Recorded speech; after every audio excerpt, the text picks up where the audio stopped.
আজ আমাদের মধ্যে এরকম বহু বিষয়কে কেন্দ্র করে মুসলমানদের মধ্যে অনেক সময় মুখোমুখি অবস্থান আমরা দেখতে পাই, যা দুর্ভাগ্যজনক, যা হওয়ার কথা ছিল না। এমনকি জাগতিক বিষয়ে যেমন হয়, ধর্মের নামে, ইসলামের নামে আজ আমরা হাজার হাজার টুকরা হয়েছি। আজ গোটা বিশ্বে আমাদের মুসলমানদের যে অবস্থান দুর্বল হয়েছে, এর অন্যতম প্রধান কারণ হলো আমাদের অনৈক্য।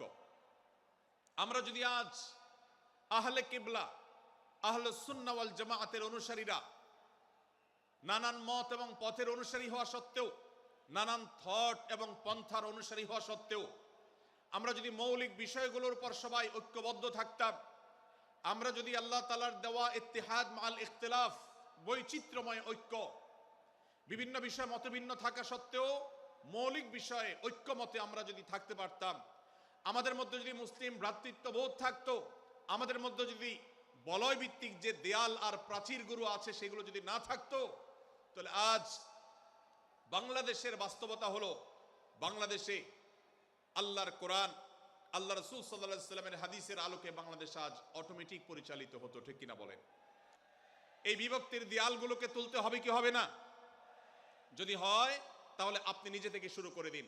আপনি যেই মতই লালন করেন না কেন, আপনার ভিন্ন মতের মুসলমানকে আপনি ভাই মনে করবেন, তার সাথে বুক মিলাতে আপনার কষ্ট হবে না, তার সাথে বসতে আপনার অসুবিধা হবে না।